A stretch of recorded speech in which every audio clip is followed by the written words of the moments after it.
of Reeds. Dhammapada, translated and arranged by Tanisaro Bhikkhu of dharmatalks.org.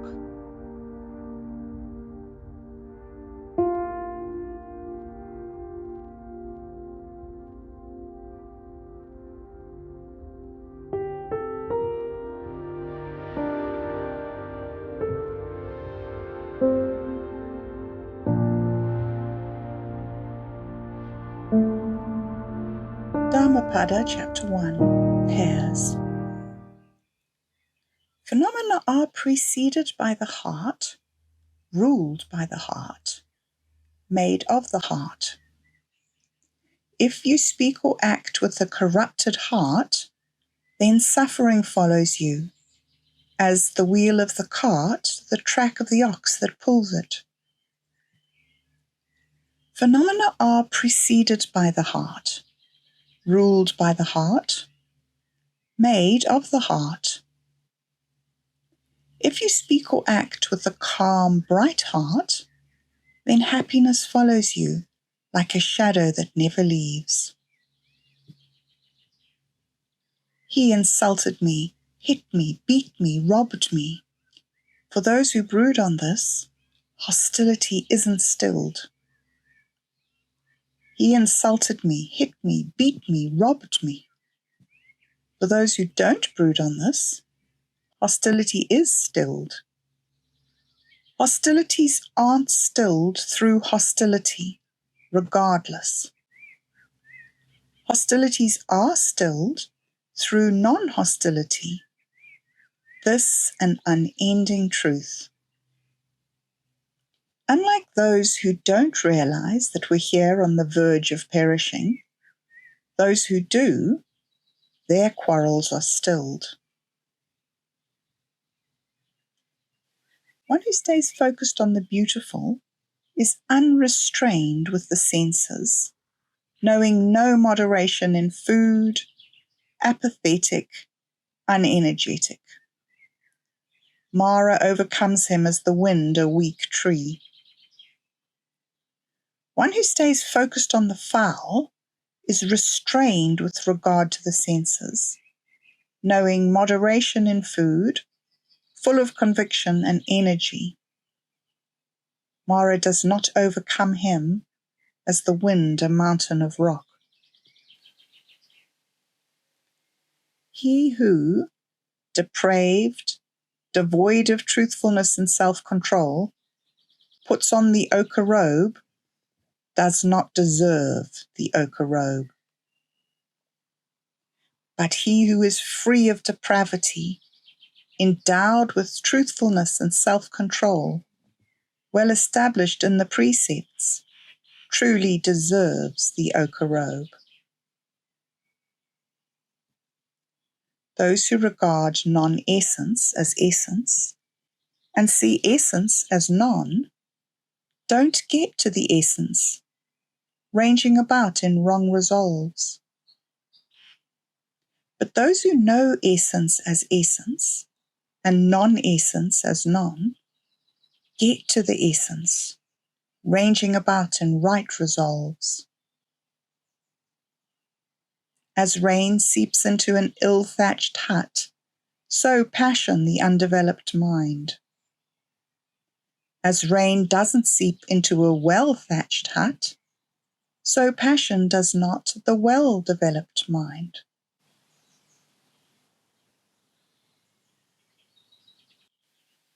Here he grieves hereafter. In both worlds, the wrongdoer grieves. He grieves, he's afflicted, seeing the corruption of his deeds. Here he rejoices hereafter. In both worlds, the merit maker rejoices. He rejoices, is jubilant, seeing the purity of his deeds. Here he's tormented hereafter. In both worlds, the wrongdoer's tormented. He's tormented at the thought, I've done wrong. Having gone to a bad destination, he's tormented all the more. Here he delights. He delights hereafter. In both worlds, the merit maker delights. He delights at the thought, I've made merit. Having gone to a good destination, he delights all the more. If he recites many teachings, but, heedless man, doesn't do what they say, like a cowherd counting the cattle of others, he has no share in the contemplative life. If he recites next to nothing, but follows the Dharma, in line with the Dharma, abandoning passion, aversion, delusion, alert, his mind well released, not clinging either here or hereafter, he has his share in the contemplative life. Chapter 2. Heedfulness. Heedfulness, the path to the deathless. Heedlessness, the path to death. The heedful do not die. The heedless are as if already dead. Knowing this is a true distinction, those wise in heedfulness rejoice in heedfulness, enjoying the range of the noble ones. The enlightened, constantly absorbed in jhana, persevering, firm in their effort, they touch unbinding, the unexcelled rest from the yoke. Those with initiative, mindful, clean in action, acting with due consideration, heedful, restrained, living the Dharma, their glory grows. Through initiative, heedfulness, restraint, and self-control, the wise would make an island no flood can submerge. They're addicted to heedlessness, dullards, fools, while one who is wise cherishes heedfulness as his highest wealth. Don't give way to heedlessness or to intimacy with sensual delight. For a heedful person, absorbed in jhana, attains an abundance of ease. When the wise person drives out heedlessness with heedfulness, having climbed the high tower of discernment, sorrow-free, he observes the sorrowing crowd, as the enlightened man, having scaled a summit, the fools on the ground below. Heedful among the heedless, wakeful among those asleep, just as a fast horse advances, leaving the weak behind, so the wise. Through heedfulness, Indra won to lordship over the devas. Heedfulness is praised, heedlessness censured, always. The monk, delighting in heedfulness, seeing danger in heedlessness, advances like a fire, burning fetters great and small. The monk, delighting in heedfulness, seeing danger in heedlessness, incapable of falling back, stands right on the verge of unbinding.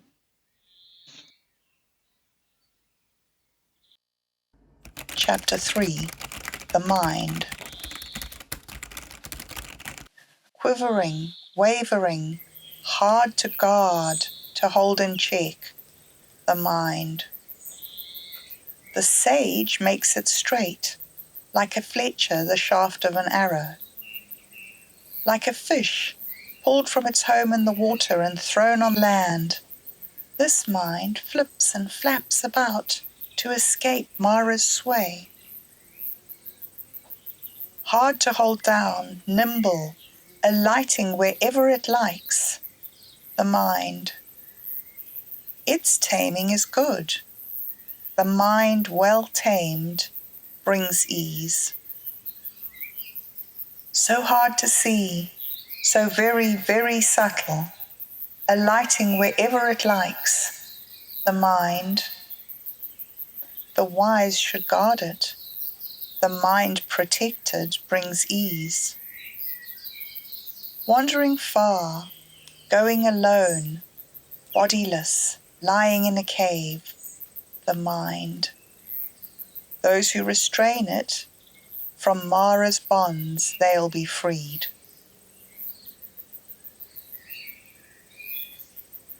For a person of unsteady mind, not knowing true Dharma, serenity set adrift, discernment doesn't grow full. For a person of unsodded mind, unassaulted awareness, abandoning merit and evil, wakeful, there is no danger, no fear.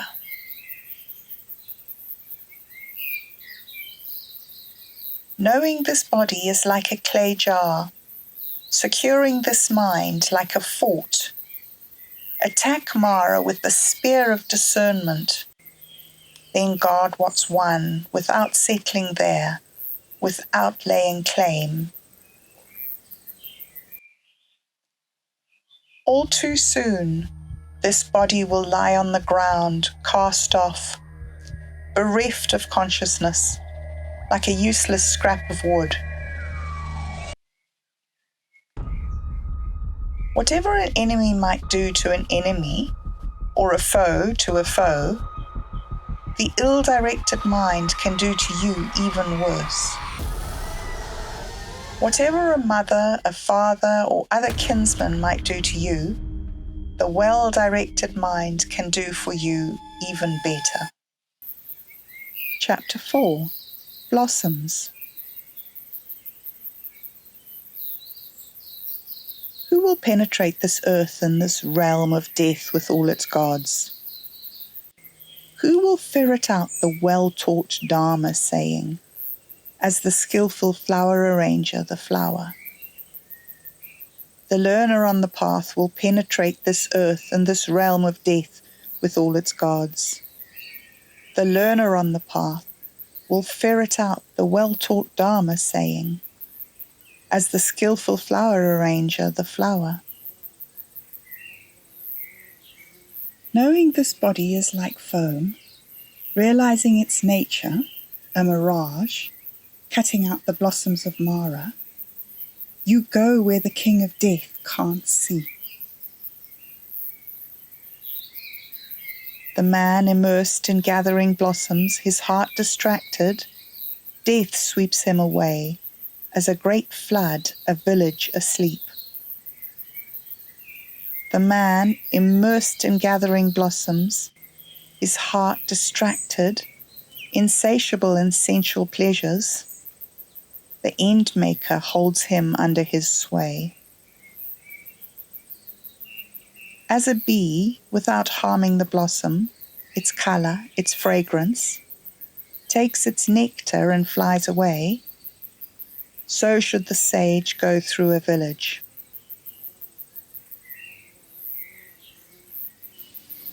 Focus not on the rudeness of others, not on what they've done or left undone, but on what you have and haven't done yourself. Just like a blossom, bright-coloured but scentless, a well-spoken word is fruitless when not carried out. Just like a blossom, bright-coloured and full of scent, a well-spoken word is fruitful when carried out. Just as from a heap of flowers many garland strands can be made, even so one born and mortal should do with what's born and is mortal, many a skilful thing. No flower's scent goes against the wind, not sandalwood, jasmine, tagara, but the scent of the good does go against the wind. The person of integrity wafts a scent in every direction. Sandalwood, tagara, lotus and jasmine. Among these scents, the scent of virtue is unsurpassed. Next to nothing, this scent, sandalwood, tagara, while the scent of virtuous conduct wafts to the devas, supreme. Those consummate in virtue, dwelling in heedfulness, released through right knowing, Mara can't follow their tracks. As in a pile of rubbish cast by the side of the highway, a lotus might grow, clean-smelling, pleasing the heart. So, in the midst of the rubbish-like, people, run-of-the-mill and blind, there dazzles with discernment the disciple of the rightly self-awakened one.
Long for the wakeful is the night, long for the weary a league.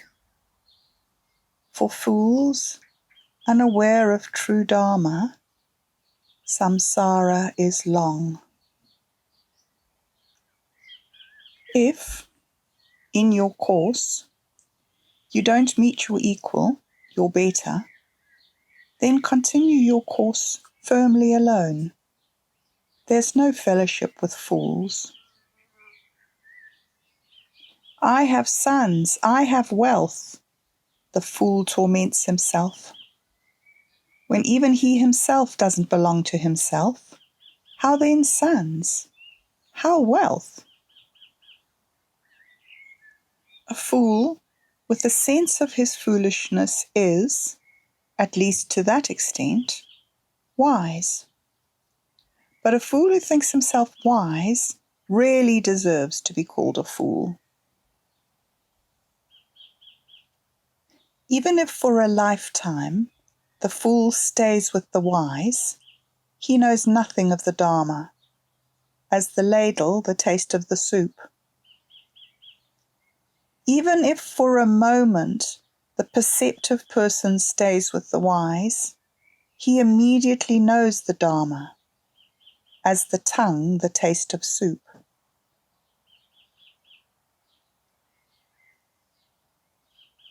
Fools, their wisdom weak, are their own enemies as they go through life. doing evil that bears bitter fruit. It's not good, the doing of the deed that, once it's done, you regret, whose result you reap crying, your face in tears. It's good, the doing of the deed that, once it's done, you don't regret, whose result you reap gratified, happy at heart.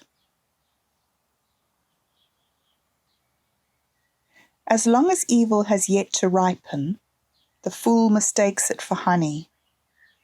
But when that evil ripens, the fool falls into pain. Month after month, the fool might eat only a tip of grass measure of food, but he wouldn't be worth 1/16 of those who fathomed the Dharma.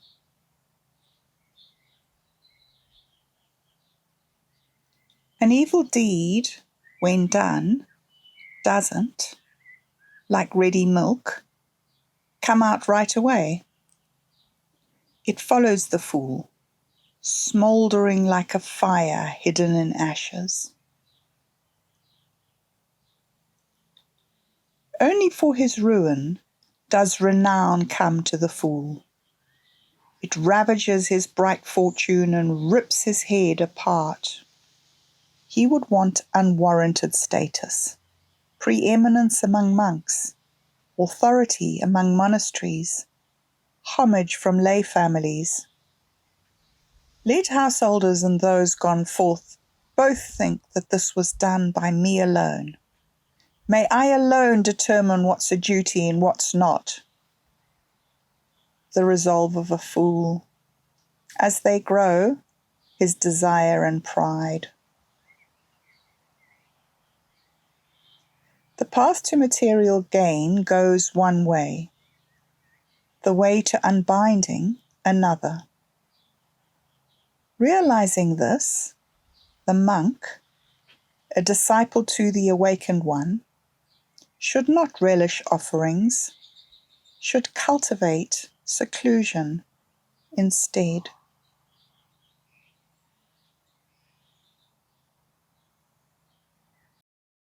Chapter 6. The Wise.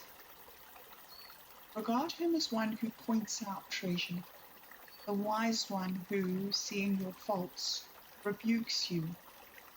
Stay with this sort of sage. For the one who stays with a sage of this sort, things get better, not worse. Let him admonish, instruct, deflect you away from poor manners. To the good, he's endearing. To the bad, he's not. Don't associate with bad friends. Don't associate with the low. Associate with admirable friends. Associate with the best. Drinking the Dharma, refreshed by the Dharma, one sleeps at ease with clear awareness and calm. In the Dharma revealed by the noble ones, the wise person always delights. Irrigators guide the water. Fletchers shape the arrow shaft. Carpenters shape the wood. The wise control themselves. A single slab of rock won't budge in the wind. So the wise are not moved by praise, by blame. Like a deep lake, clear, unruffled and calm, so the wise become clear, calm, on hearing the words of the Dharma. Everywhere, truly, those of integrity stand apart. They, the good, don't chatter in hopes of favour or gains. When touched, now by pleasure, now by pain, The wise give no sign of high or low. One who wouldn't, not for his own sake nor that of another, hanker for wealth, a son, a kingdom, his own fulfillment by unrighteous means, he is righteous, rich in virtue and discernment. Few are the people who reach the far shore. These others simply scurry along this shore. But those who practice Dharma, in line with the well-taught Dharma, will cross over the realm of death so hard to transcend. Forsaking dark practices, a wise person should develop the bright, having gone from home to no home in seclusion, so hard to enjoy. There he should wish for delight, discarding sensuality, he who has nothing. He should cleanse himself, wise of what defiles the mind. Whose minds are well developed in the factors for self-awakening, who delight in non-clinging, relinquishing grasping, resplendent, their effluence ended. They, in the world, are unbound. Chapter 7, Arahants. In one who has gone the full distance, is free from sorrow, is everywhere fully released, has abandoned all bonds. No fever is found. The mindful keep active, don't delight in settling back. They renounce every home, like swans taking off from a lake. Not hoarding, having comprehended food, their pasture, emptiness and freedom without sign. Their course, like that of birds through space, can't be traced. Effluence ended, independent of nutriment, their pasture, emptiness and freedom without sign. Their trail, like that of birds through space, can't be traced. He whose senses are steadied, like stallions well trained by the charioteer, his conceit abandoned, free of effluent, such, even devas adore them. Like the earth, he doesn't react, cultured. Such, like Indra's pillar, like a lake free of mud. For him, such, there's no travelling on. Calm is his mind, calm his speech and his deed. One who's released through right knowing, pacified, such. The man, faithless beyond conviction, ungrateful, knowing the unmade, a burglar who has severed connections, who's destroyed his chances, conditions, who eats vomit, has disgorged expectations, the ultimate person. In village or wilds, valley, plateau, that place is delightful where arahants dwell.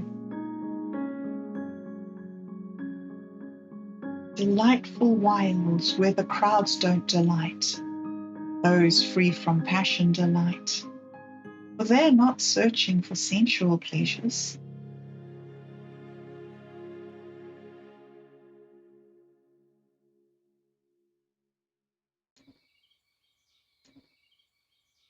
Chapter 8, Thousands.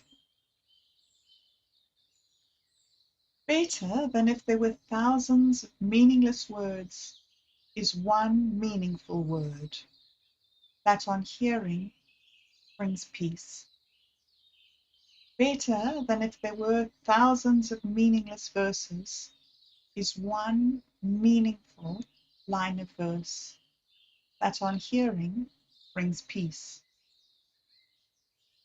And better than chanting hundreds of meaningless verses is one Dharma saying that on hearing brings peace.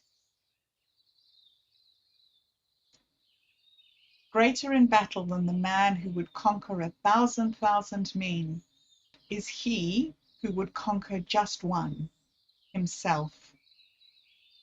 Better to conquer yourself than others. When you've trained yourself, living in constant self-control, neither a deva, nor grandabba, nor a mara banded with Brahmins could turn that triumph back into defeat.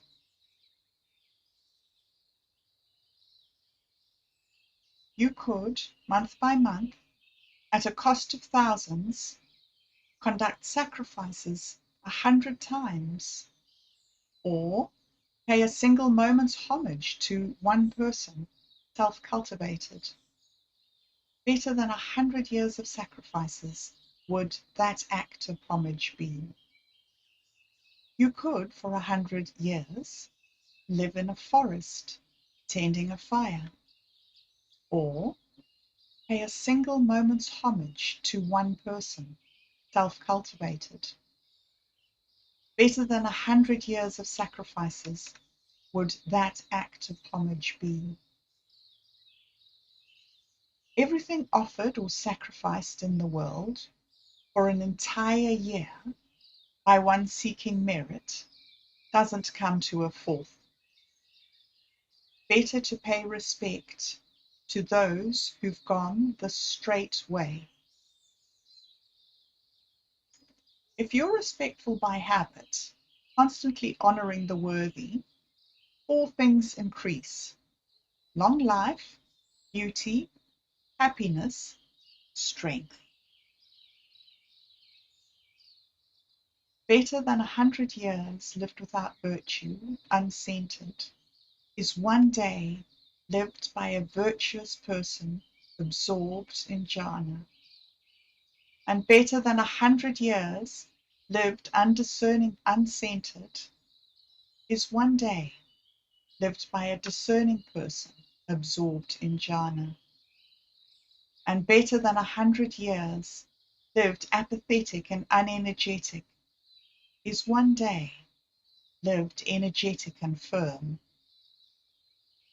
And better than 100 years lived without seeing, arising and passing away is one day lived seeing, arising and passing away.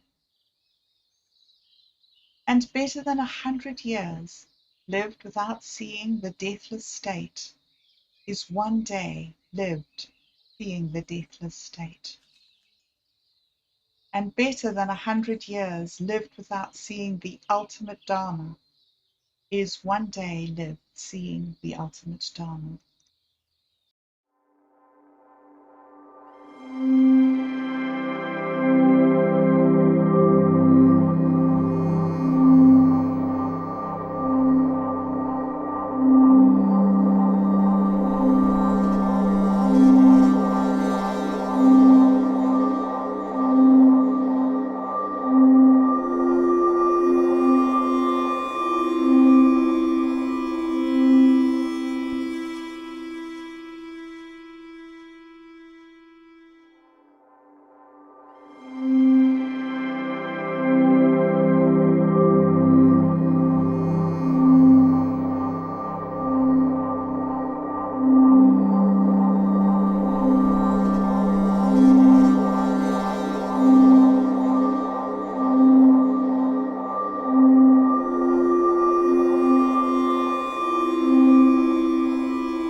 Chapter 9.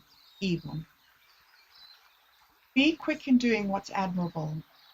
Restrain your mind from what's evil. When you're slow in making merit, evil delights the mind. If a person does evil, he shouldn't do it again and again, shouldn't develop a penchant for it. To accumulate evil brings pain. If a person makes merit, he should do it again and again, should develop a penchant for it. To accumulate merit brings ease. Even the evil meet with good fortune, as long as their evil has yet to mature. But when it's matured, that's when they meet with evil. Even the good meet with bad fortune, as long as their good has yet to mature. But when it's matured, that's when they meet with good fortune. Don't underestimate evil. It won't amount to much. A water jar fills even with water falling in drops. With evil, even if, bit by bit, habitually, the fool fills himself full. Don't underestimate merit. It won't amount to much. A water jar fills even with water falling in drops. With merit, even if, bit by bit, habitually, the enlightened one fills himself full. Like a merchant with a small but well-laden caravan, a dangerous road. Like a person who loves life, a poison. One should avoid evil deeds. If there's no wound on the hand, that hand can hold poison. Poison won't penetrate where there's no wound. There's no evil for those who don't do it.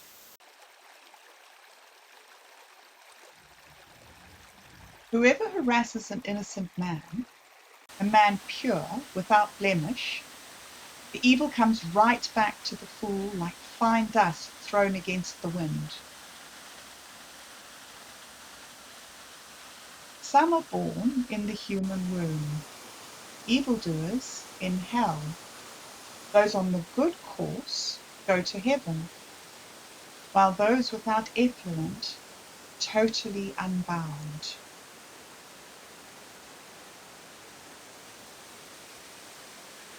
Not up in the air, nor in the middle of the sea, nor going into a cleft in the mountains, nowhere on earth is a spot to be found where you could stay and escape your evil deed. Not up in the air, nor in the middle of the sea, nor going into a cleft in the mountains, nowhere on earth is a spot to be found where you could stay and not succumb to death.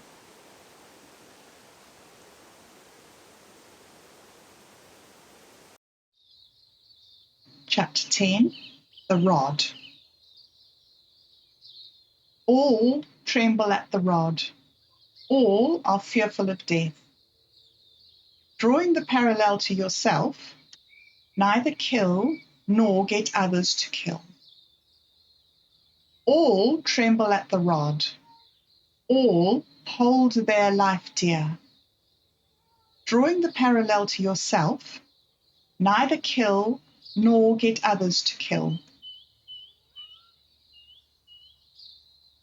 Whoever takes a rod to harm living beings, desiring ease, when he himself is looking for ease, meets with no ease after death. Whoever doesn't take a rod to harm living beings, desiring ease, when he himself is looking for ease, meets with ease after death. Speak harshly to no one, or the words will be thrown right back at you. Contentious talk is painful. will you get struck by rods in return? If, like a flattened metal pot, you don't resound, you've attained an unbinding. In you there's found no contention. As a cowherd with a rod drives cows to the field, so aging and death drive the life of living beings. When doing evil deeds, the fool is oblivious. The dullard is tormented by his own deeds, as if burned by a fire. Whoever, with a rod, harasses an innocent man unarmed, quickly falls into any of 10 things: harsh pains, devastation, a broken body, grave illness, mental derangement, trouble with the government, violent slander, relatives lost, property dissolved, houses burned down. At the breakup of the body, this one with no discernment reappears in hell. Neither nakedness, nor matted hair, nor mud, nor the refusal of food, nor sleeping on the bare ground, nor dust and dirt, nor squatting austerities cleanses the mortal who's not gone beyond doubt. If, though adorned, one lives in tune with the chaste life, armed, tamed, and assured, having put down the rod towards all beings, he's a contemplative, a Brahmin, a monk. Who in the world is a man constrained by conscience, who awakes to censure like a fine stallion to the whip? Like a fine stallion struck with a whip, be ardent and chastened. Through conviction, virtue, persistence, concentration, judgment, consummate in knowledge and conduct, mindful, you'll abandon this not insignificant pain. Irrigators guide the water, fletchers shape the arrow shaft, carpenters shape the wood, those of good practices control themselves. Chapter 11, Aging. What laughter, why joy, when constantly aflame? Enveloped in darkness, don't you look for a lamp? Look at the beautiful image, a heap of festering wounds shored up, ill, but the object of many resolves, where there is nothing lasting or sure. Worn out is this body, a nest of diseases dissolving. This putrid conglomeration is bound to break up, for life is hemmed in with death. On seeing these bones discarded, like gourds in the fall, pigeon grey, what delight! A city made of bones, plastered over with flesh and blood, whose hidden treasures are pride and contempt, aging and death. Even royal chariots, well embellished, get run down. So does the body succumb to old age. But the Dharma of the good doesn't succumb to old age. The good let the civilized know. This unlistening man matures like an ox. His muscles develop, his discernment not. Through the round of many births I roamed, without reward, without rest, seeking the house builder. Painful is birth again and again. House builder, you're seen. You will not build a house again. All your rafters broken, the ridgepole dismantled. Immersed in dismantling, the mind has attained to the end of craving. Neither living the chaste life, nor gaining wealth in their youth, they waste away like old herons in a dried-up lake depleted of fish. Neither living the chaste life, nor gaining wealth in their youth, they lie around, misfired from the bow, sighing over old times. Chapter 12. Self. If you hold yourself dear, then guard yourself well. The wise person would stay awake, nursing himself in any of the 3 watches of the night, the 3 stages of life. First, he'd settle himself in what is correct, only then teach others. He wouldn't stain his name. He is wise. If you'd mold yourself the way you teach others, then, well trained, go ahead and tame. Or, as they say, what's hard to tame is you yourself. Your own self is your own mainstay. For who else could your mainstay be? With you yourself, well trained, you obtain the mainstay, hard to obtain. The evil he himself has done, self-born, self-created, grinds down the dullard, as a diamond a precious stone. When overspread by extreme vice, like a cell tree by a vine, you do to yourself what an enemy would wish.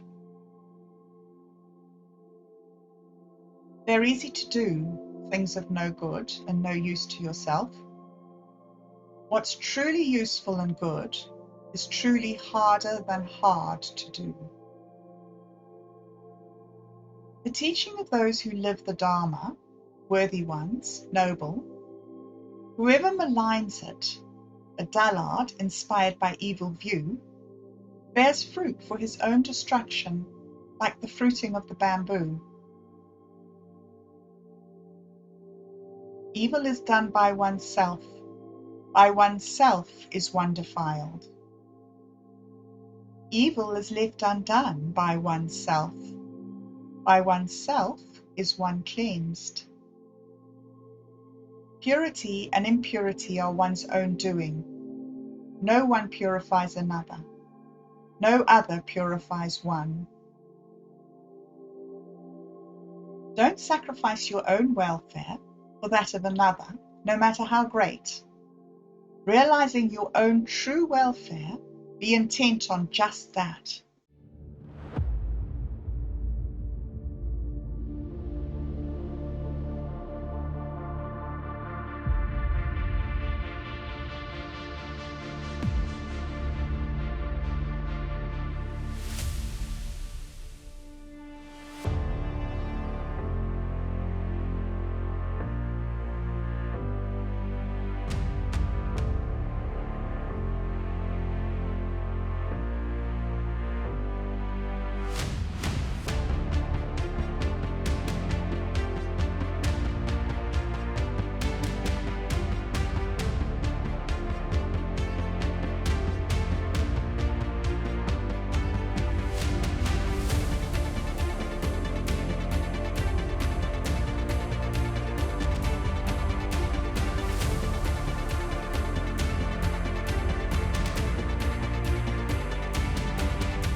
Chapter 13, Worlds.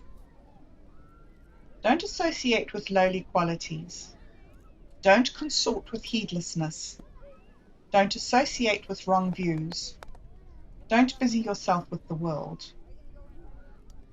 Get up. Don't be heedless. Live the Dharma well. One who lives the Dharma sleeps with ease in this world and the next. Live the Dharma well. Don't live it badly.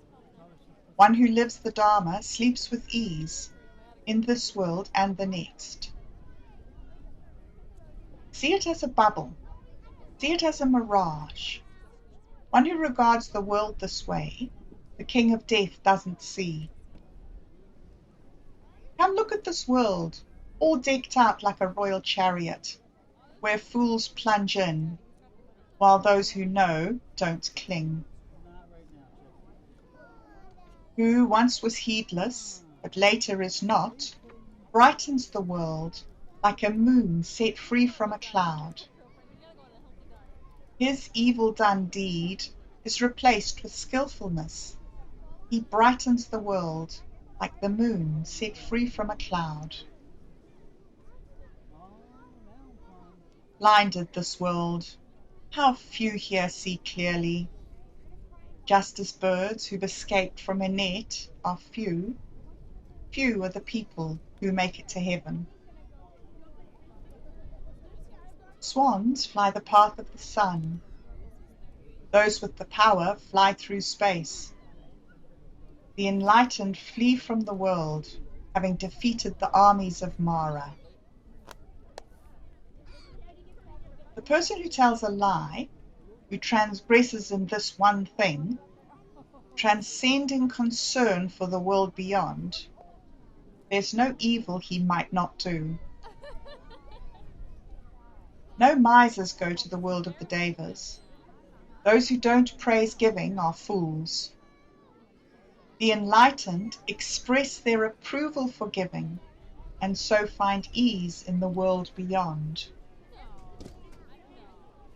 Sole dominion over the earth, going to heaven, lordship over all worlds. The fruit of stream entry excels them.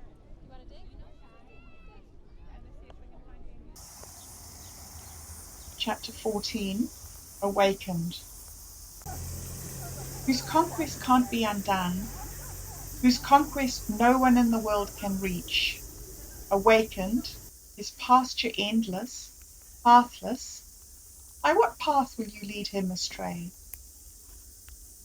In whom there's no craving, the sticky ensnarer, to lead him anywhere ever at all. Awakened, his pasture endless, pathless. By what path will you lead him astray? They, the enlightened, intent on jhana, delighting in stilling and renunciation, self-awakened and mindful, even the devas view them with envy. Hard the winning of a human birth, hard the life of mortals, hard the chance to hear the true Dharma, hard the arising of awakened ones. The non-doing of any evil, the performance of what's skillful, the cleansing of one's own mind.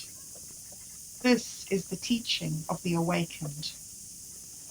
Patient endurance, the foremost austerity, unbinding, the foremost, so say the awakened. He who injures another is no contemplative. He who mistreats another, no monk. Not disparaging nor injuring, restraint in line with the patimokkha, moderation in food, dwelling in seclusion, commitment to the heightened mind. This is the teaching of the awakened. Not even if it rained gold coins would we have our fill of sensual pleasures. Stressful, they give little enjoyment. Knowing this, the wise one finds no delight even in heavenly sensual pleasures. He is one who delights in the ending of craving, a disciple of the rightly self-awakened one. They go to many a refuge, to mountains and forests, to park and tree shrines, people threatened with danger. That's not the secure refuge, not the supreme refuge. That's not the refuge, having gone to which you gain release from all suffering and stress. But when, having gone to the Buddha, Dharma, and Sangha for refuge, you see with right discernment the Four Noble Truths: stress, the cause of stress, the transcending of stress, and the Noble Eightfold Path, the way to the stilling of stress. That's the secure refuge. That the supreme refuge. That is the refuge, having gone to which you gain release from all suffering and stress. It's hard to come by a thoroughbred of a man. It's simply not true that he's born everywhere. Wherever he's born, an enlightened one, the family prospers, is happy.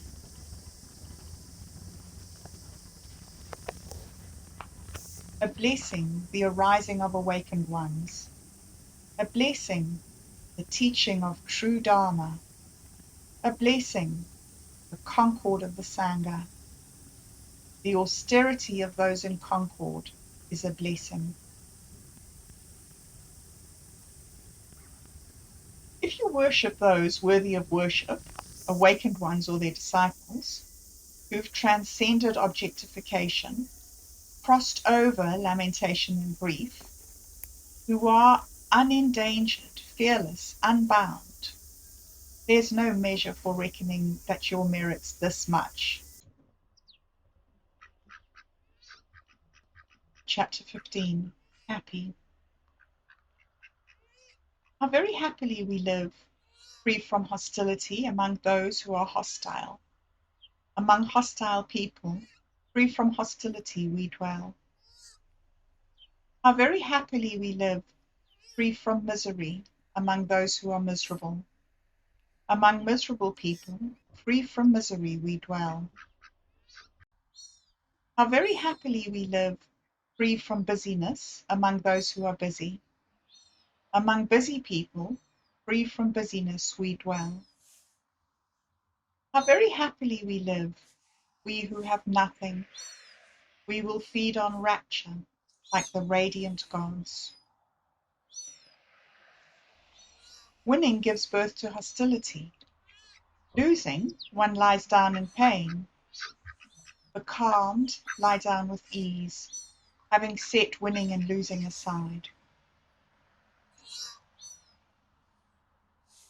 There's no fire like passion, no loss like anger, no pain like the aggregates, no ease other than peace.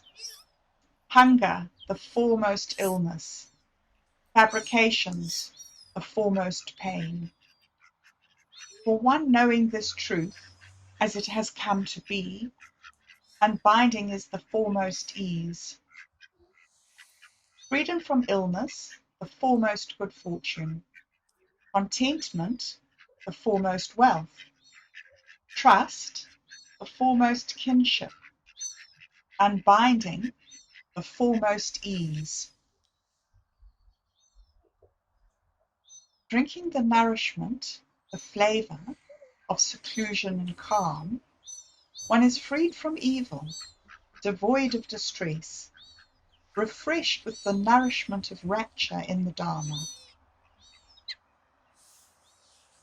It's good to see noble ones, happy their company, always. Through not seeing fools constantly one would be happy. For, living with a fool, one grieves a long time. Painful is communion with fools, as with an enemy, always. Happy is communion with the enlightened, as with the gathering of kin. So, the enlightened man, discerning, learned, enduring, dutiful, noble, intelligent, a man of integrity, follow him, one of this sort, as the moon the path of the zodiac stars.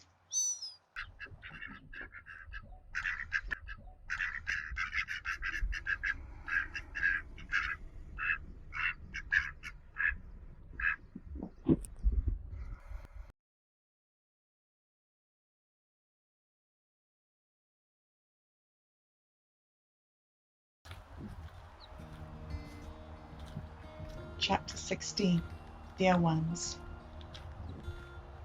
having applied himself to what was not his own task, and not having applied himself to what was, having disregarded the goal to grasp at what he held dear, he now envies those who kept after themselves and took themselves to task.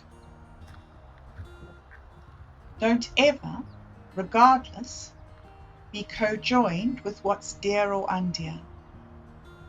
It's painful not to see what's dear or to see what's not. So don't make anything dear, for it's dreadful to be far from what's dear. No bonds are found for those for whom there's neither dear nor undear. From what's dear is born grief. From what's dear is born fear. For one freed from what's dear, there's no grief. So how fear? From what's loved is born grief. From what's loved is born fear. For one freed from what's loved, there's no grief. So how fear?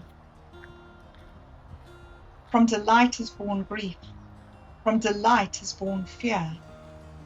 For one freed from delight, there's no grief. So how fear? From sensuality is born grief. From sensuality is born fear. For one freed from sensuality, there's no grief. So how fear? From craving is born grief. From craving is born fear. For one freed from craving, there's no grief. So how fear?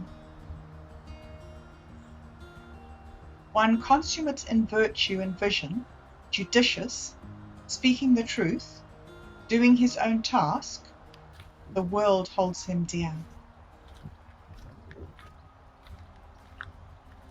If you've given birth to a wish for what can't be expressed, are suffused with heart, your mind not enmeshed in sensual passions, you're said to be the upflowing stream.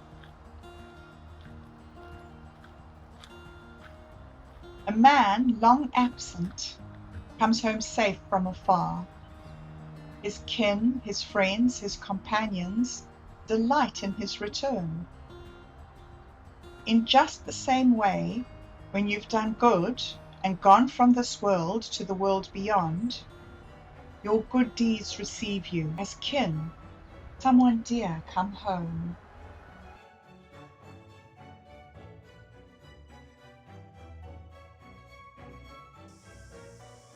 Chapter 17. Anger. Abandon anger, be done with conceit, get beyond every fetter. When for name and form you have no attachment, have nothing at all, no sufferings, no stresses invade. When anger arises, whoever keeps firm control as if with a racing chariot, him I call a master charioteer. Anyone else a rein holder, that's all. Conquer anger with lack of anger, bad with good, stinginess with a gift, a liar with truth. By telling the truth, by not growing angry, by giving when asked, no matter how little you have, By these three things, you enter the presence of devas.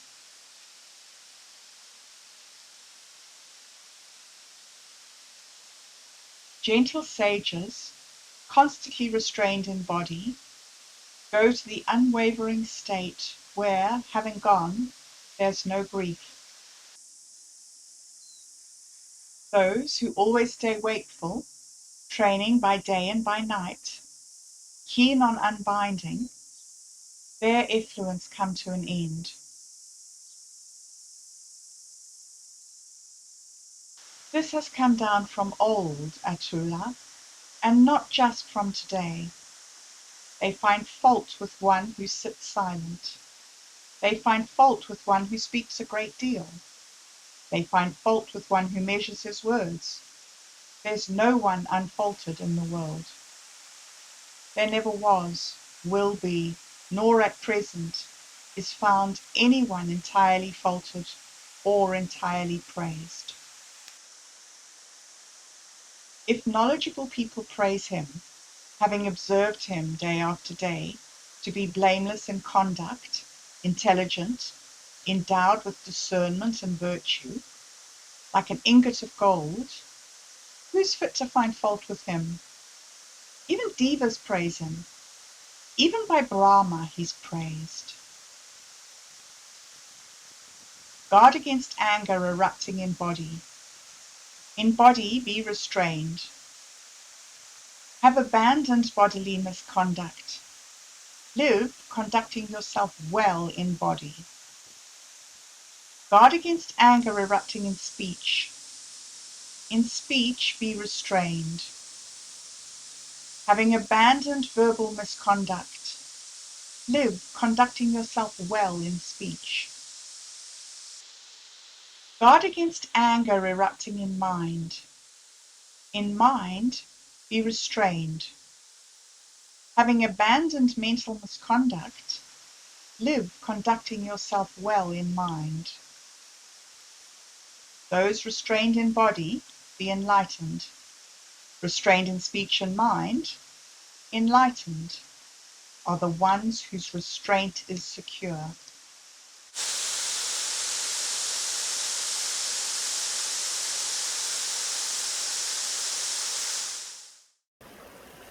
Chapter 18, Impurities. You are now like a yellowed leaf. Already Yama's minions stand near. You stand at the door to departure, but have yet to provide for the journey. Make an island for yourself. Work quickly. Be wise. With impurities all blown away, unblemished, you'll reach the divine realm of the noble ones. You are now right at the end of your time. You are headed to Yama's presence, with no place to rest along the way, but have yet to provide for the journey. Make an island for yourself. Work quickly. Be wise. With impurities all blown away, unblemished, you won't again undergo birth and aging. Just as a silversmith, step by step, bit by bit, moment to moment, blows away the impurities of molten silver, so the wise man his own. Just as rust, iron's impurity, eats the very iron from which it is born, so the deeds of one who lives slovenly lead him on to a bad destination.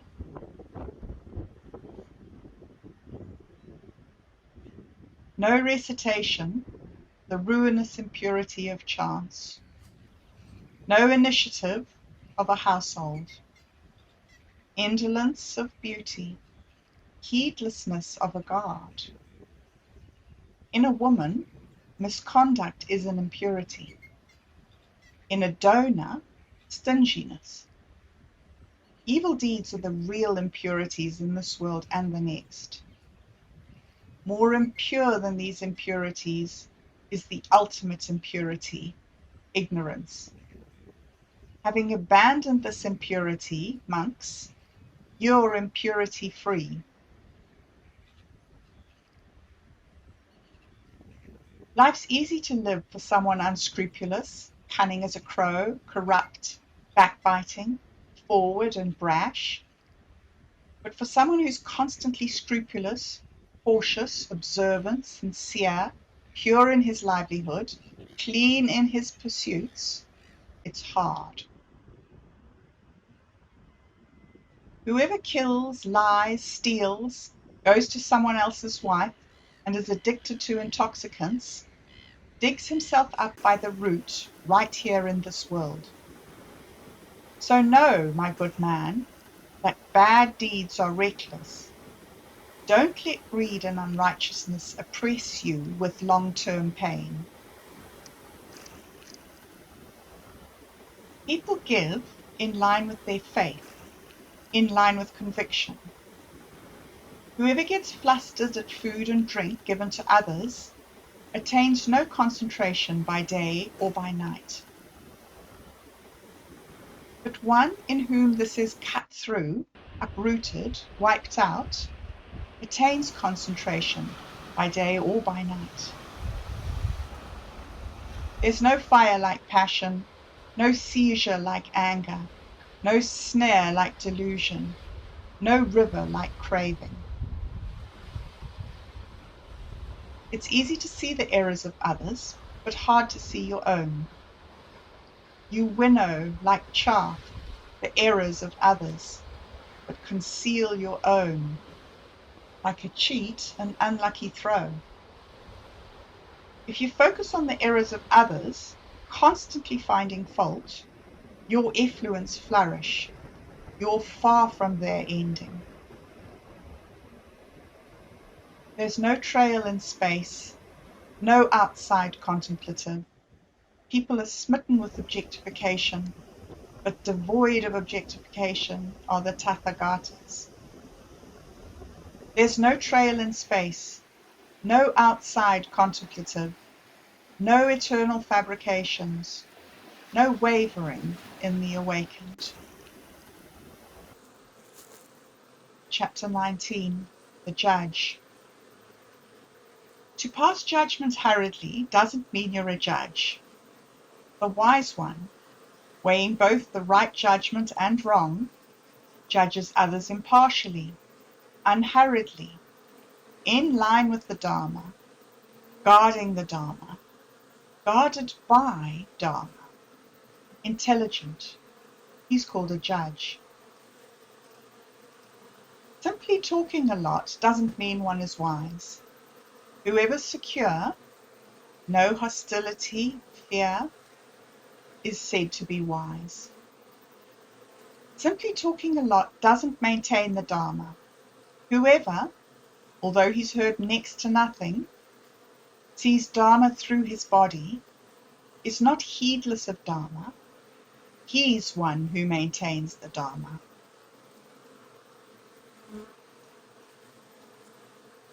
A head of grey hairs doesn't mean one's an elder. Advanced in years, one's called an old fool.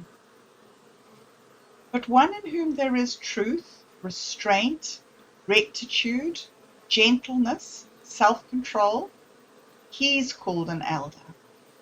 His impurities disgorged, enlightened.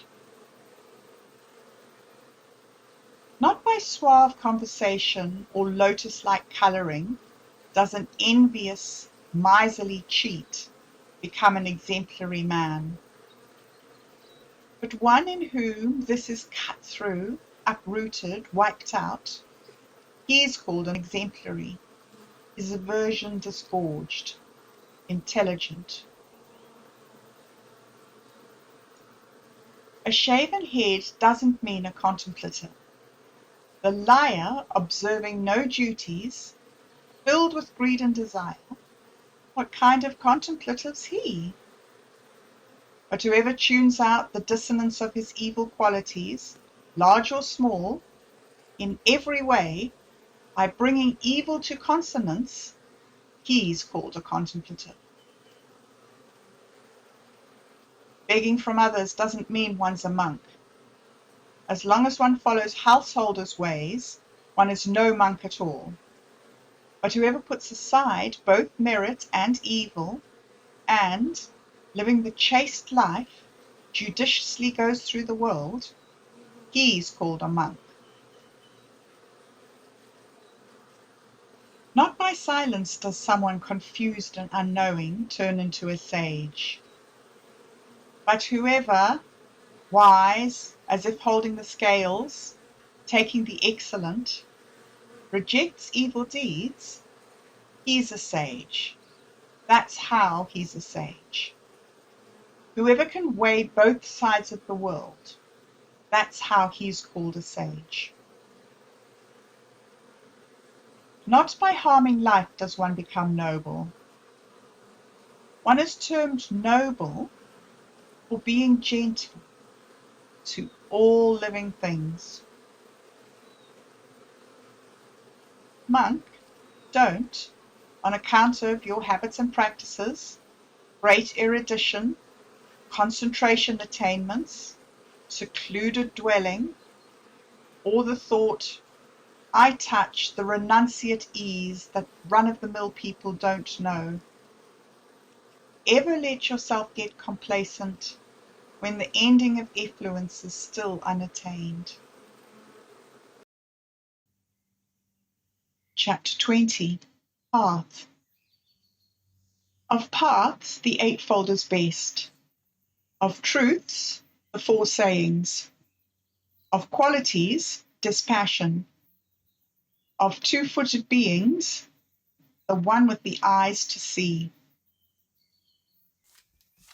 Just this is the path, there is no other, to purify vision. Follow it, and that will be Mara's bewilderment.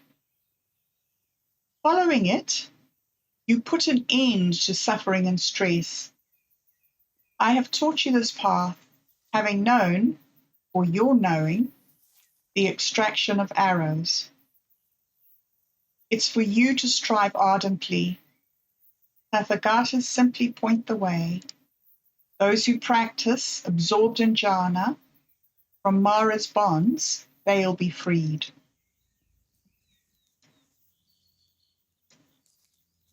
When you see with discernment all fabrications are inconstant, you grow disenchanted with stress. This is the path to purity. When you see with discernment all fabrications are stressful, you grow disenchanted with stress. This is the path to purity. When you see with discernment all phenomena are not self, you grow disenchanted with stress. This is the path to purity.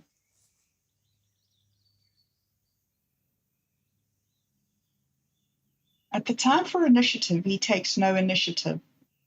Young, strong, but lethargic, the resolves of his heart exhausted, the lazy, lethargic one loses the path to discernment. Guarded in speech, well restrained in mind, you should do nothing unskillful in body.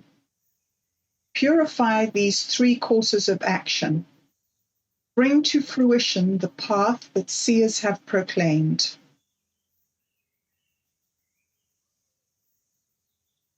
From striving comes wisdom. From not, wisdom's end. Knowing these two courses, to development, decline, conduct yourself so that wisdom will grow. Cut down the forest of desire, not the forest of trees. From the forest of desire come danger and fear. Having cut down this forest and its underbrush, monks, be deforested. For as long as the least bit of underbrush of a man for women is not cleared away, the heart is fixated like a suckling calf on its mother. Crush your sense of self-allure like an autumn lily in the hand. Nurture only the path to peace, unbinding, as taught by the one well gone. Here I'll stay for the rains, here for the summer and winter.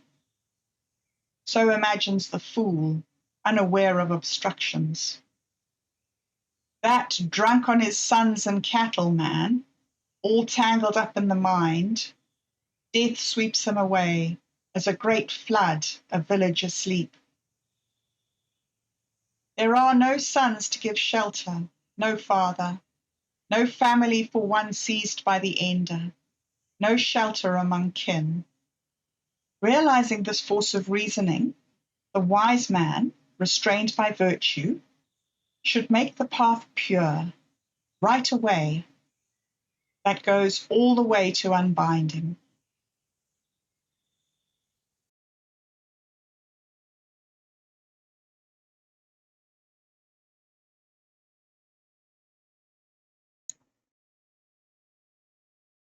Chapter 21, Miscellany. If, by forsaking a limited ease, he would see an abundance of ease, the enlightened man would forsake the limited ease for the sake of the abundant. He wants his own ease by giving others dis-ease. Intertwined in the interaction of hostility, from hostility he's not set free. In those who reject what should and do what shouldn't be done, heedless, insolent, effluence grow. But for those who are well applied constantly to mindfulness immersed in the body, don't indulge in what shouldn't be done, and persist in what should, mindful, alert, effluence come to an end. Having killed mother and father, two warrior kings, the kingdom and its dependency, the Brahman, untroubled, travels on. Having killed mother and father, two learned kings, and fifth, a tiger, the Brahman, untroubled, travels on.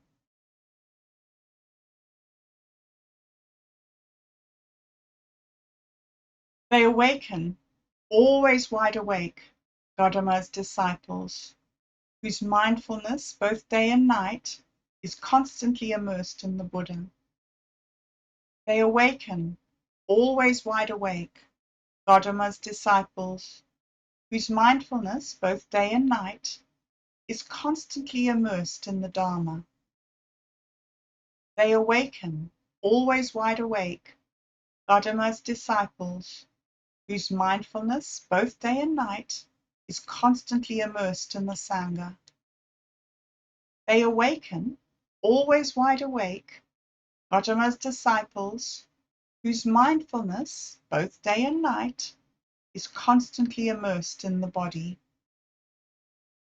They awaken, always wide awake, Gotama's disciples, whose hearts delight, both day and night, in harmlessness. They awaken, always wide awake, Gotama's disciples, whose hearts delight, both day and night, in developing the mind. Hard is the life gone forth, hard to delight in. Hard is the miserable householder's life. It's painful to stay with dissonant people, painful to travel the road. So be neither traveller nor pained. The man of conviction, endowed with virtue, glory, and wealth, wherever he goes he is honoured. The good shine from afar like the snowy Himalayas. The bad don't appear even when near, like arrows shot in the night. Sitting alone, resting alone, walking alone, untiring. Taming himself, he'd delight alone, alone in the forest.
Chapter 22, Hell. He goes to hell, the one who asserts what didn't take place, as does the one who, having done, says, I didn't. Both low-acting people there become equal after death in the world beyond.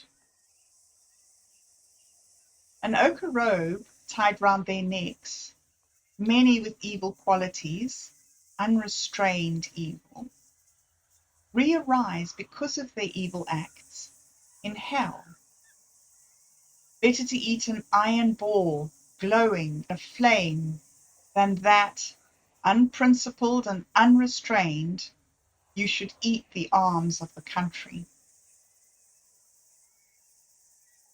4 things befall the heedless man who lies down with the wife of another: a wealth of demerit, a lack of good sleep, 3rd, censure, 4th, hell. A wealth of demerit, an evil destination, and the brief delight of a fearful man with a fearful woman, and the king inflicts a harsh punishment. So no man should lie down with the wife of another. Just as sharp-bladed grass, if wrongly held, wounds the very hand that holds it, the contemplative life, if wrongly grasped, drags you down to hell. Any slack act or defiled observance, or fraudulent life of chastity, bears no great fruit. If something's to be done, then work at it firmly, for a slack going forth kicks up all the more dust. It's better to leave a misdeed undone. A misdeed burns you afterward. Better that a good deed be done, that, after you've done it, won't make you burn. Like a frontier fortress, guarded inside and out, guard yourself. Don't let the moment pass by. Those for whom the moment is past grieve, consigned to hell. Ashamed of what's not shameful, not ashamed of what is, beings adopting wrong views go to a bad destination. Seeing danger where there is none, and no danger where there is, beings adopting wrong views go to a bad destination. Imagining error where there is none, and no error where there is, beings adopting wrong views go to a bad destination. But knowing error as error, and non-error as non, beings adopting right views go to a good destination. Chapter 23, Elephants. I, like an elephant in battle, enduring the arrow shot from a bow, will endure a false accusation, for the mass of people have no principles. The tamed is the one they take into assemblies. The tamed is the one the king mounts. The tamed who endures a false accusation is, among human beings, the best. Excellent are tamed mules, tamed thoroughbreds, tamed horses from Sind. Excellent tamed tuskers, great elephants. But even more excellent are those self-tamed. For not by these mounts could you go to the land unreached, as the tame one goes by taming, well taming himself. The tusker, Dhammapada, deep in rut, is hard to control. Bound, he won't eat a morsel. The tusker misses the elephant wood.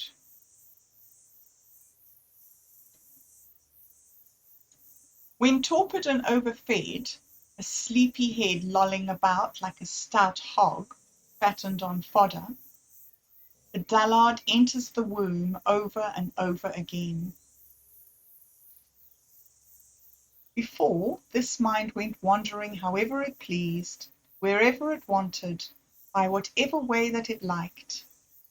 Today I will hold it aptly in check, as one wielding a goad, an elephant in rut. Delight in heedfulness. Watch over your own mind. Lift yourself up from the hard-going way, like a tusker sunk in the mud. If you gain a mature companion, a fellow traveller, right living, enlightened, overcoming all dangers, go with him, gratified, mindful. If you don't gain a mature companion, a fellow traveller, right living, enlightened, go alone, like a king renouncing his kingdom, like an elephant in the Matanga wilds, his herd. Going alone is better. There's no companionship with a fool. Go alone, doing no evil, at peace, like the elephant in the Matanga wilds. A blessing, friends, when the need arises. A blessing, contentment with whatever there is. Merit at the end of life is a blessing. A blessing, the abandoning of all suffering and stress. A blessing in the world, reverence to your mother. A blessing, reverence to your father as well. A blessing in the world, reverence to a contemplative. A blessing, reverence for a Brahmin too. A blessing into old age is virtue. A blessing, conviction established. A blessing, discernment attained. The non-doing of evil things is a blessing.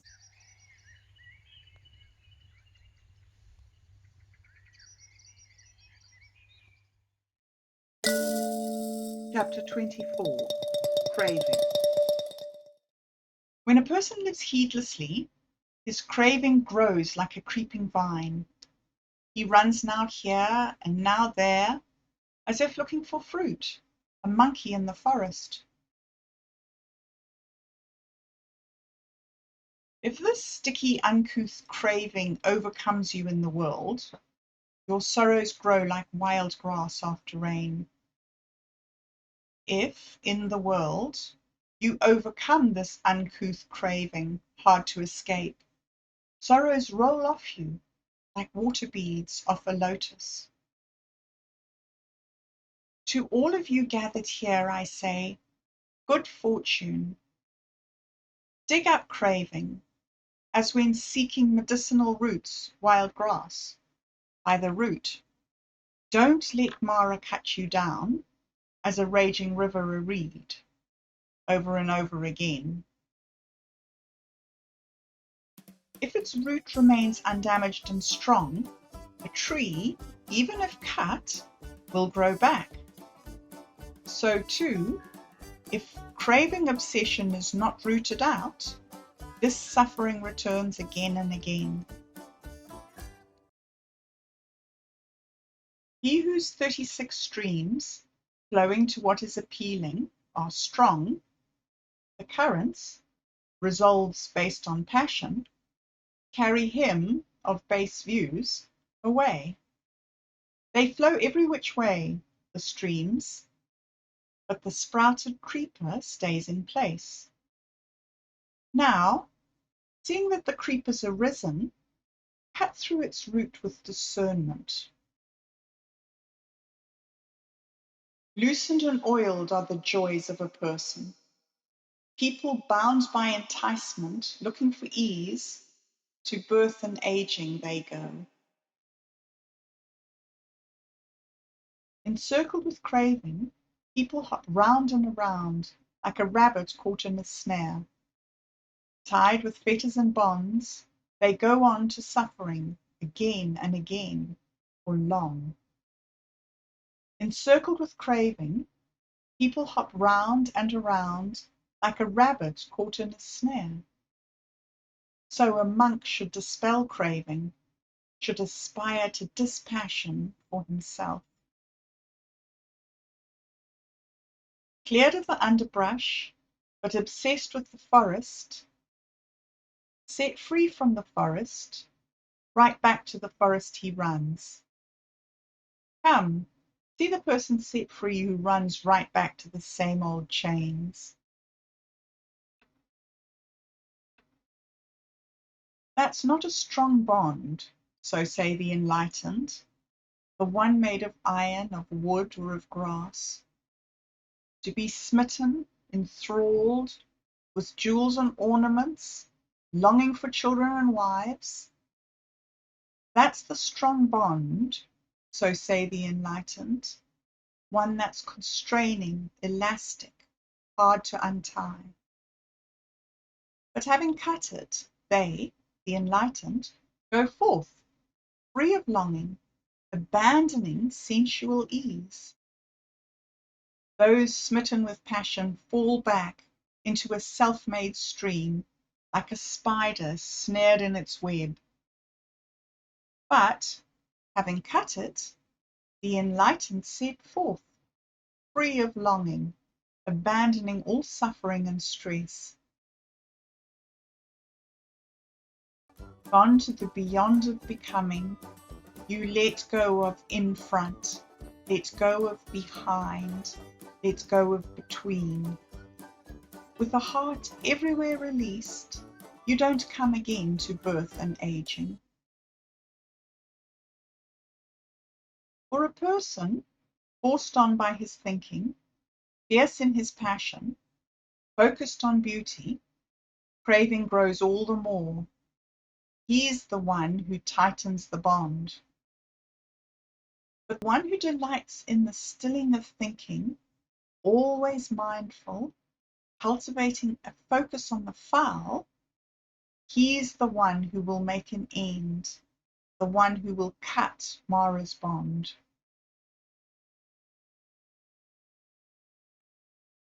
Arrived at the finish, unfrightened, unblemished, free of craving, he has cut away the arrows of becoming. This physical heap is his last. Free from craving, ungrasping, astute in expression, knowing the combination of sounds, which comes first and which after, he is called a last body, greatly discerning, great man. All-conquering, all-knowing am I, with regard to all things, unadhering, all abandoning, released in the ending of craving. Having fully known on my own, to whom should I point as my teacher? A gift of Dharma conquers all gifts. The taste of Dharma, all tastes. A delight in Dharma, all delights. The ending of craving, all suffering and stress.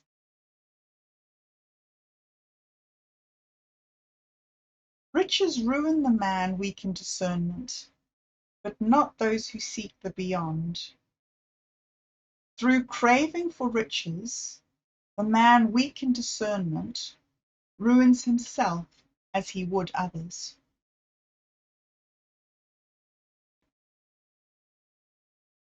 Fields are spoiled by weeds, people by passion.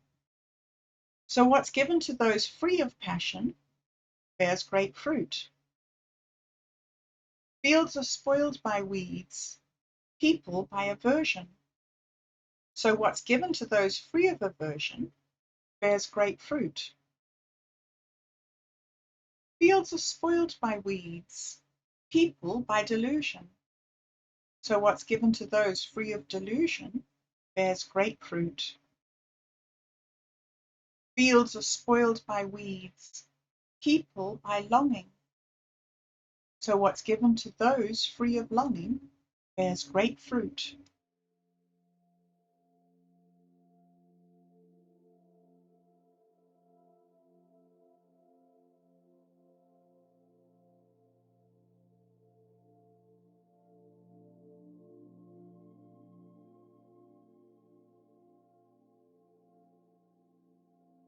chapter 25, Monks. Restraint with the eye is good. Good is restraint with the ear. Restraint with the nose is good.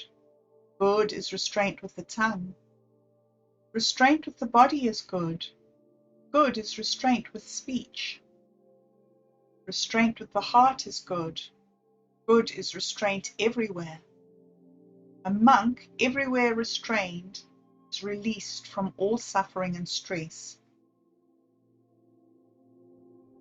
Hands restrained, feet restrained, speech restrained, supremely restrained, delighting in what is inward, content, centered, alone, is what they call a monk. A monk, restrained in his speaking, giving counsel unruffled, declaring the message and meaning, sweet is his speech. Dharma his dwelling, Dharma his delight. A monk, pondering Dharma, calling Dharma to mind, does not fall away from true Dharma.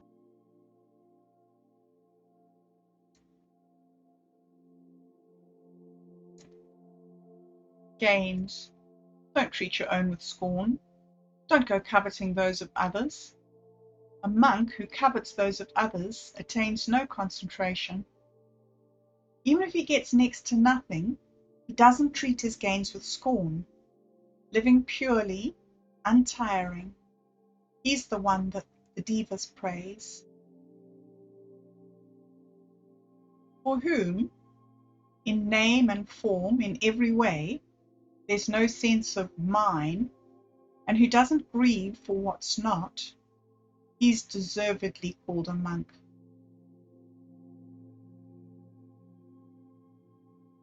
Dwelling in goodwill, a monk with faith in the awakened one's teaching would attain the good state, the peaceful state, stilling the fabrication's ease.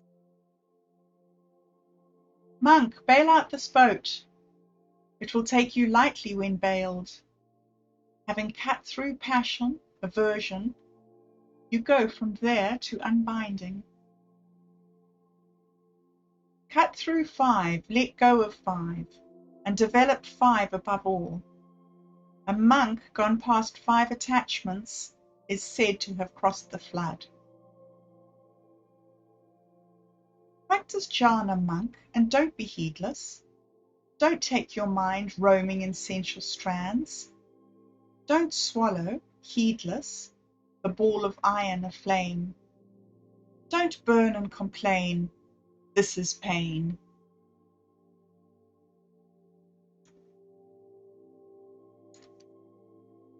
There's no jhana for one with no discernment.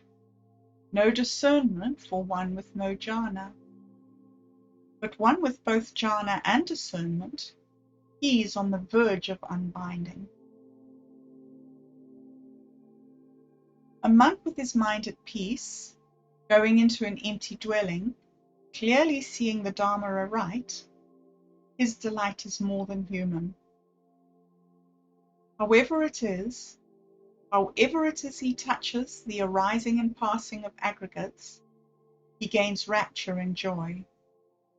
That, for those who know it, is deathless, the deathless. Here the first things for a discerning monk are guarding the senses, contentment, restraint in line with the patimokkha. He should associate with admirable friends. Living purely, untiring, hospitable by habit, skilled in his conduct, gaining a manifold joy, he will put an end to suffering and stress. Shed passion and aversion, monks, as jasmine would its withered flowers.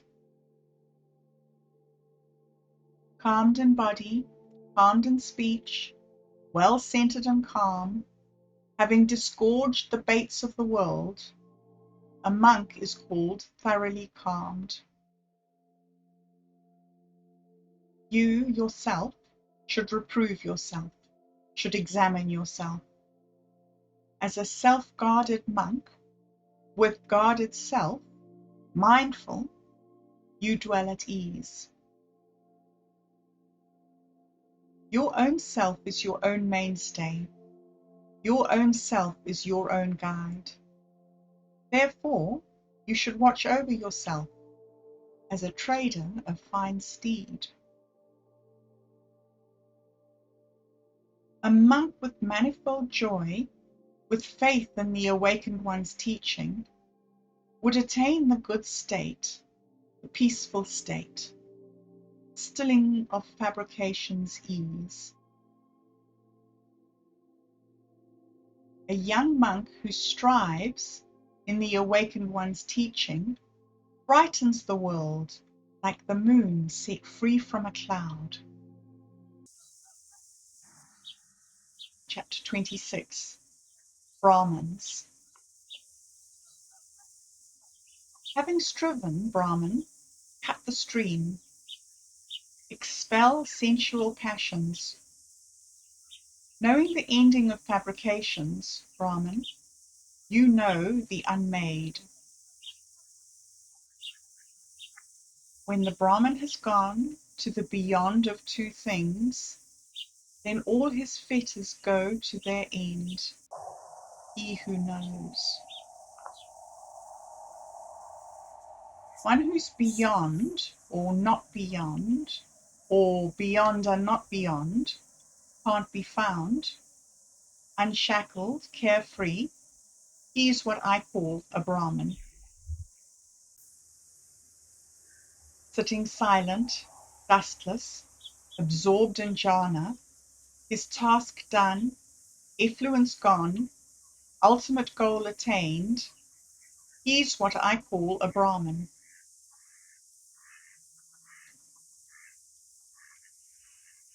By day shines the sun, by night the moon. In armor the warrior, in jhana the Brahmin. But all day and all night, every day and every night, the awakened one shines in splendor.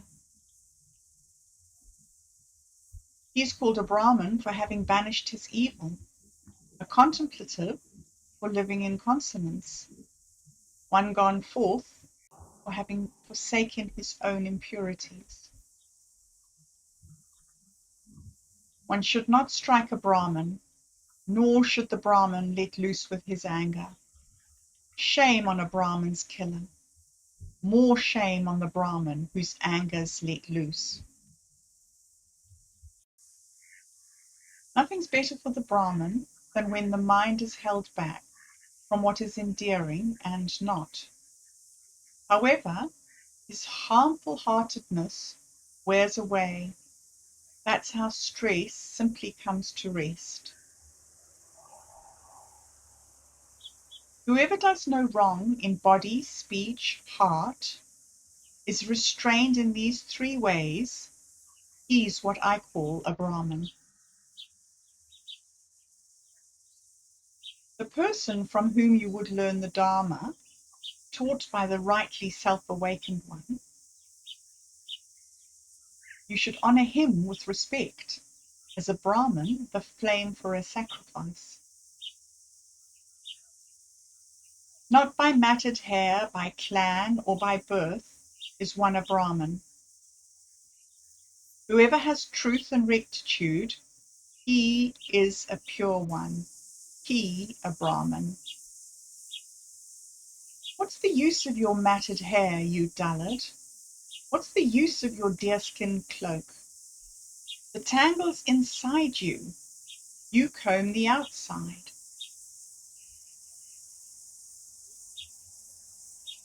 Wearing cast-off rags, his body lean and lined with veins, absorbed in jhana, alone in the forest, he's what I call a Brahmin. I don't call one a Brahmin for being born of a mother or sprung from a womb. He's called a bow sayer, if he has anything at all. He's called a bow sayer if he has anything at all. But someone with nothing, who clings to no thing, he's what I call a Brahmin. Having cut every fetter, he doesn't get ruffled. Beyond attachment, unshackled, he's what I call a Brahmin. Having cut the strap and thong, cord and bridle, having thrown off the bar, awakened, he's what I call a Brahmin. He endures, unangered, insult, salt, and imprisonment. His army is strength, his strength forbearance. He's what I call a Brahmin. Free from anger, duties observed, principled, with no overbearing pride, trained, a last body, he's what I call a Brahmin. Like water on a lotus leaf, a mustard seed on the tip of an awl, he doesn't adhere to sensual pleasures. He's what I call a Brahmin. He discerns right here for himself, on his own ending of stress. Unshackled, his burdens laid down, he's what I call a Brahmin. Wise, profound in discernment, astute as to what is the path and what's not, his ultimate goal attained, he's what I call a Brahmin. Uncontaminated by householders and houseless ones alike, living with no home, with next to no wants, he's what I call a Brahmin. Having put aside violence against beings fearful or firm, he neither kills nor gets others to kill. He's what I call a Brahmin. Unopposing among opposition, unbound among the armed, unclinging among those who cling, he's what I call a Brahmin. His passion, aversion, conceit, and contempt have fallen away, like a mustard seed from the tip of an awl. He's what I call a Brahmin. He would say what's non-grating, instructive, true, abusing no one. He's what I call a Brahmin. Here in the world, he takes nothing not given, long, short, large, small, attractive, not. He's what I call a Brahmin. His longing for this and for the next world can't be found. Free from longing, unshackled, he's what I call a Brahmin. His attachment, his homes can't be found. He, through knowing, is unperplexed, has gained a footing in the deathless. He's what I call a Brahmin. He has gone beyond attachment here for both merit and evil, sorrowless, dustless, and pure. He's what I call a Brahmin. Spotless, pure, like the moon, limpid and calm, his delights, his becomings totally gone. He's what I call a Brahmin. He has made his way past this hard-going path, samsara, delusion, has crossed over, has gone beyond, is free from want, from perplexity, absorbed in jhana, through no clinging, unbound. He's what I call a Brahmin.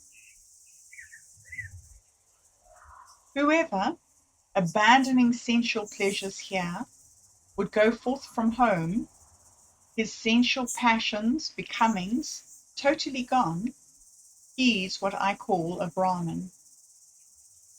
Whoever, abandoning craving here, would go forth from home, his cravings, becomings, totally gone, he is what I call a Brahman. Having left behind the human bond, having made his way past the divine, from all bonds unshackled, he is what I call a Brahman.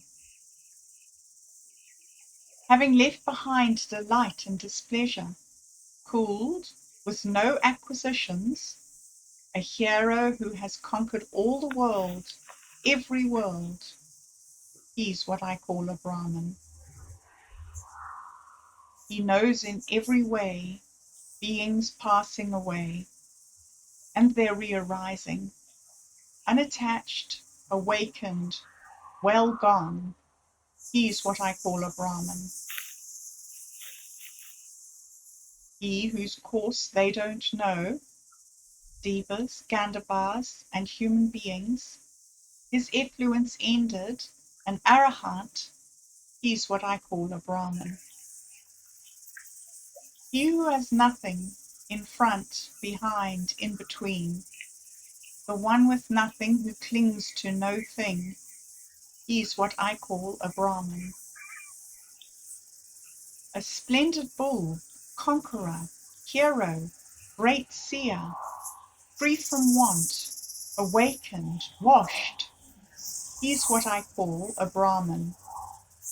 He knows his former lives, he sees heavens and states of woe, has attained the ending of birth, is a sage who has mastered full knowing, his mastery totally mastered. He's what I call a Brahman.